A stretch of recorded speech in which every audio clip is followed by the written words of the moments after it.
When I was asked to teach some beginner classes targeted towards men, I called a few people and asked what poses they wanted to do. And one of the main things that I got back was, I want to do one of those fancy poses. I want to be able to have one of those in my back pocket. And everybody said crow pose. I want to know how to do crow pose so that I can throw it out in class. So it's actually a challenging arm balance, but if you have the component parts, it's pretty easy to at least approach it in a way. And fortunately, most men have the upper body strength that women kind of lack, making it a little bit easier. So you're going to need 2 blocks to do this, and then you're going to start lying down on your back. And I'm here with Papo and John, and they're going to do the whole thing. They're both going to modify the entire time, so you can follow along with either one. All right. So once you're on your back, just lie flat on your back and start to breathe in and out smoothly. And one of the things that I often notice, especially with people, and I was one of them because I was a gymnast, so I was strong from the get on this, people who are strong, and men tend to be a little bit stronger than women, they hold their breath and muscle into some of these things. And that's not what you want to do. You want this to feel kind of like effortless, even though there's a tremendous effort in it. But it shouldn't be something where you're clenching or kind of holding your breath. So connect to a smooth, rhythmic pattern of breathing here at the beginning. So long breaths in and long breaths out. And then hug your knees up into your chest, and you can blink your eyes open. So oftentimes when you hug your knees in, there's this whole effort of kind of dropping the back of your pelvis onto the floor. Today, let your back round. So you can really round your back, pulling your knees towards your chest, letting your tailbone curl up towards the ceiling. And while you're doing that, keep your shoulders pretty wide, your chest wide, and just looking to kind of round your back a little. All right, and then just as an experiment, with your legs like this, you're using your arms right now to hold your legs in. So just notice what happens when you let go of your legs with your arms and your hands. And they kind of spring up to the ceiling some, although these two held them in pretty tightly. Right, so now hold on to them again and pull your thighs into your chest, trying to keep your knees pretty close together, or hip distance apart is fine as well. Now, the muscles in the crease of your hips, and they start in your quads and move up there, and then there's a couple more. I want you now to use those muscles to try to keep your thighs this close to your chest as you let your legs go. Just find the effort. So let go of your legs, hold the knees in. Yep, good, with the muscles, not your hands. I know you're tempted. So you found that now. Now hug your knees in again. And let your lower back round up off of the mat, tailbone to the ceiling. And now use your hip flexor muscles, and now draw your lower belly in a lot. And then not just the lower belly here, now draw it all the way into your upper belly. So you're contracting your entire abdomen. And then it'll probably round your back a drop more.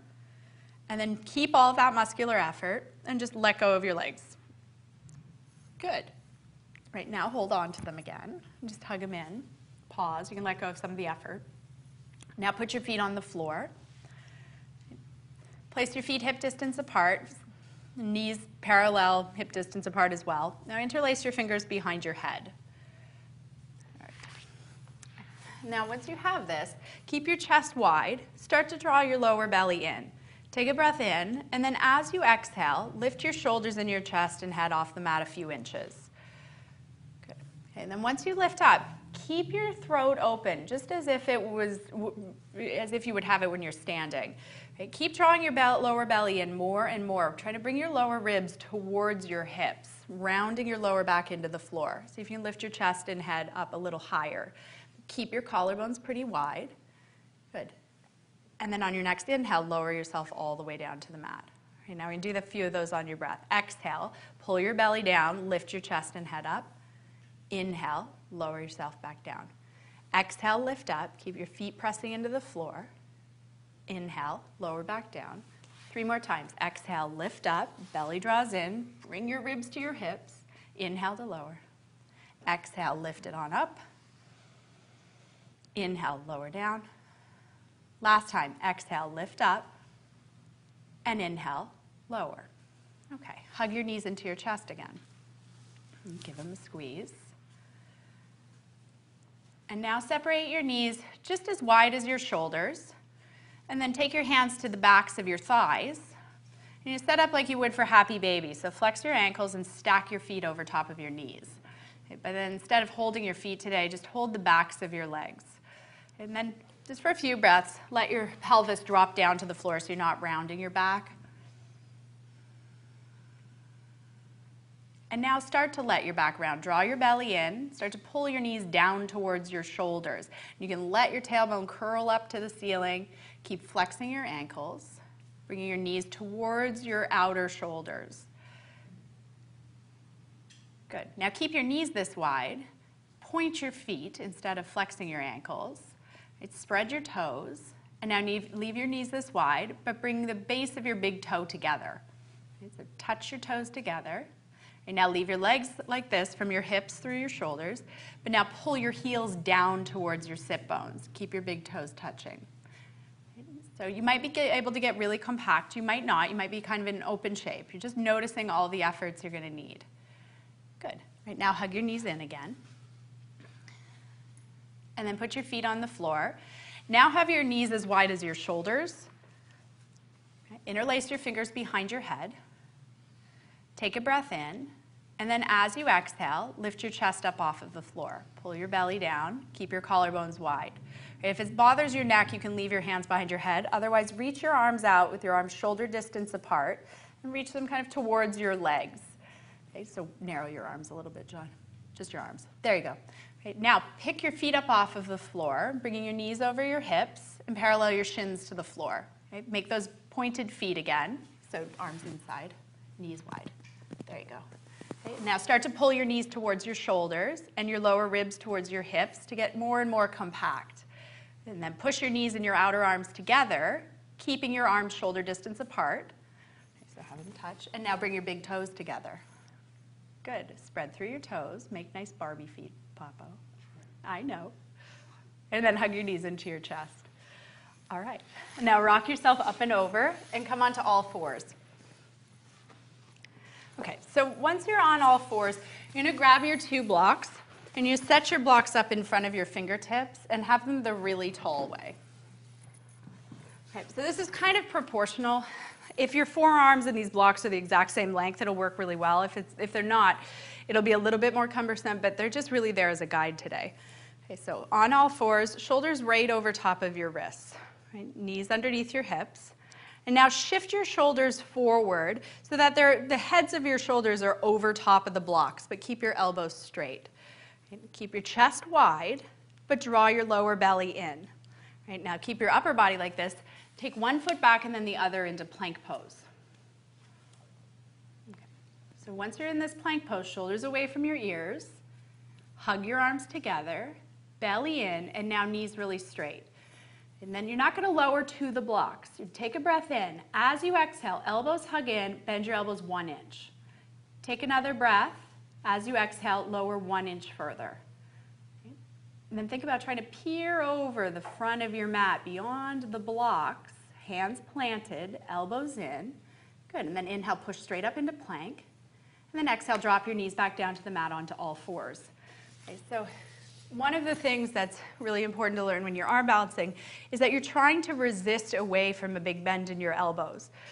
So that's what keeps you up off of the ground. If you just let yourself in every chaturanga or every yoga push-up you do sink all the way down into that big bend, you're not going to have the strength to hold yourself isometrically away from the floor. So that's what you're developing here. So bring yourself back to that same all fours. Shift your shoulders beyond your wrists. Squeeze your outer arms in.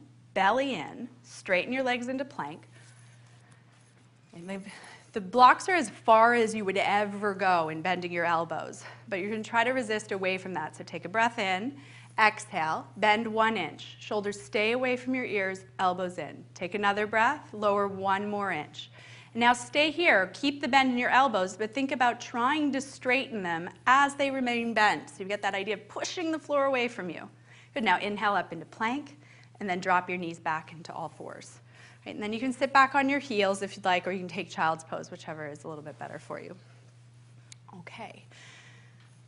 So a couple more efforts here, and then we'll be ready for the whole thing. All right. So you can move your blocks out of the way. You don't need them right now. And then you're going to come back onto all fours. All right, so a couple of different ways to do this, but we're going to start all the same way. So pick your right leg up off of the mat, stretch it behind you. You can make a Barbie foot. That's like if you were wearing heels. Nice, Papa, he knows. Otherwise, flex your ankle. Papa and I are friends. Now from here, you're going to take your right knee towards your right wrist. Okay, and then once it's at your right wrist, just set your knee and your shin down on the floor. Okay, and then have the knee just wide and touching your outer wrist, if it wasn't there already. Okay, now push into the floor, squeeze your outer arms in, start to round your upper and your lower back. Okay, feel how that's going to collapse your chest. Keep your chest wide so you can easily look slightly forward. Okay, so if you need the support of your back leg, you're going to leave your left knee down. If you don't, you're going to curl your back toes under and push your back leg to what plank would have been. Now from here, push the floor down, belly in, hug your outer arms in, push your right toes into the mat. No, leave the toes pointed down like you had them, Papa. Just lift your right knee an inch off of the floor, still squeezing it into your outer arm, but leave your right toes on the floor. There you go. Okay, and now push into the floor. Start to climb the knee higher and higher towards your outer shoulder, flexing at your hip, and then bring your right toes up off of the mat as well if you want a little more. Knee stays on the outer arm, elbows straight. Let your knee stay there, but just guide your right foot a little bit towards the center line of your mat, knowing it'll eventually connect with your left toes. Good. And then lower your knee down and set yourself back into all fours. Okay, side two. And so stretch your left leg up and back, reach it away from you. And then as you exhale, bring your left knee so that the inner knee touches your outer left wrist and set your shin down. Okay, and then you're either going to stay with that or you can reach your right leg back, curling the toes under, pushing through your heel. Okay, so press the floor down, firm your outer arms in, upper back round some, but keep your collarbones wide so you can still look forward, and then belly in so your lower back rounds. And then leave your left foot on the ground, but lift your left knee an inch off of the ground, hugging it to your outer arm. Right? And then you'll add more belly, more hip, like you were doing on your back, to draw the knee higher and higher and higher, and then lift the foot away from the floor as well. Okay? And then compact, the knee up, the hip to flex, bring the foot a little bit in towards the center line of your mat, squeezing your outer arms in. Good. And then lower that knee back down and come back onto all fours. All right. And then you can either sit back on your heels again or child's pose for a few breaths. So now the full thing, crow pose. So I always find it a little bit easier at times to start standing on a block in a little squat like a perch, but sometimes that's not easier for certain people, especially if your hip flexors are tight. So you can try it with that. We're not going to do it in this sequence, but just know you can stand on a block if you'd like. So the way that you're going to start is you're going to come to a squat at the front of your mat. So just come up to all fours and then put your feet on the floor and then just hop to a little squat. So big toes touching, feet together, right? And then squat yourself all the way down. Okay, now once you're all the way down, widen your knees, right? Bring your arms to the insides of your knees.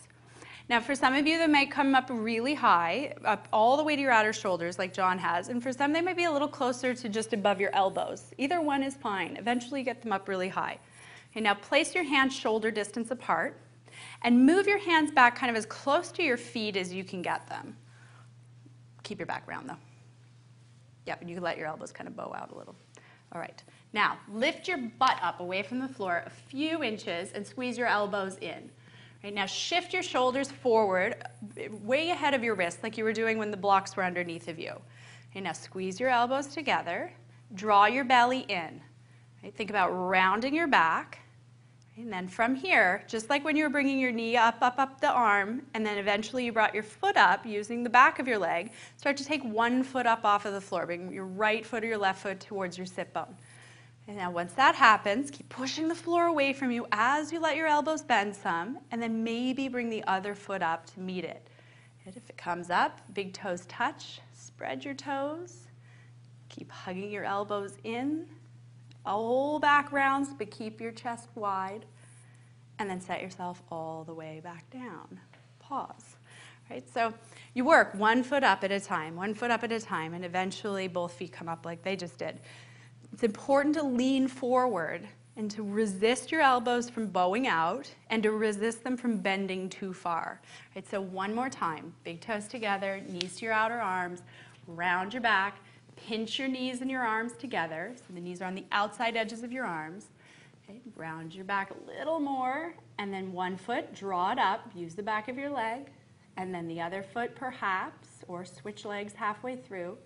Okay, keep looking forward, find the belly work, the hip flexor work, really nice.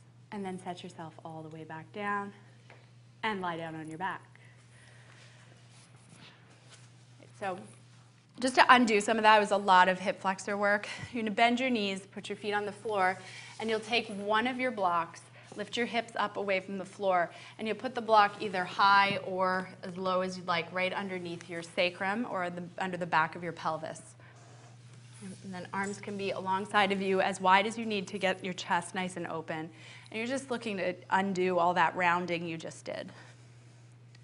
Right, so arm balances take a while to learn, and you're looking for kind of that grace and ease when you're in them, not that kind of muscling into it that happens at the beginning. And with those few short steps, well, short but difficult steps, eventually you'll lift up off of the floor like that, and you can take this pose to class, and when the teacher says, Bakasana, do crow pose, you can just, 1 foot at a time, start to practice it, and eventually lift up off of the mat. One of my friends calls it a party trick. So you can do your party trick in class.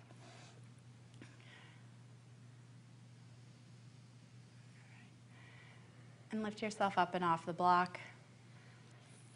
And you'll just hug your knees into your chest one more time, a little squeeze. And stretch your legs out in front of you and set up back into Shavasana where you started. So, yeah, it's a party trick. All of that is really fun.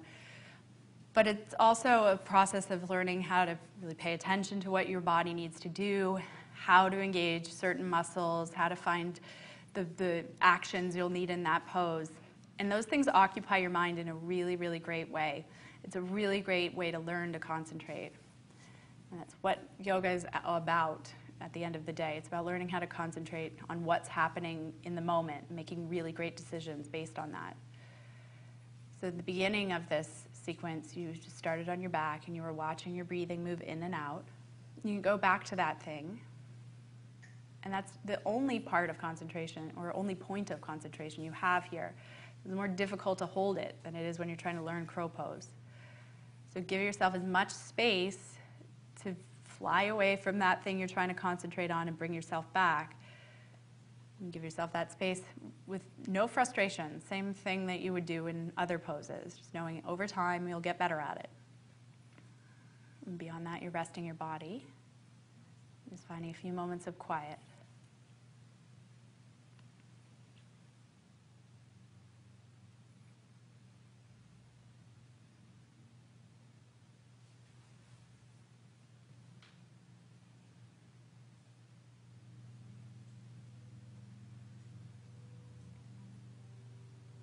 And take a few longer breaths. You need to wake yourself, your body at least, back up. Your mind was still here, concentrating. And take your time, make your way up to cross-legged seat when you're ready. And if sitting cross-legged isn't comfortable, you can kneel on your shins instead. And then once you're up seated, sit up really tall. Join your hands together in front of your heart. Inhale, lift your chest, and exhale, bow your chin down.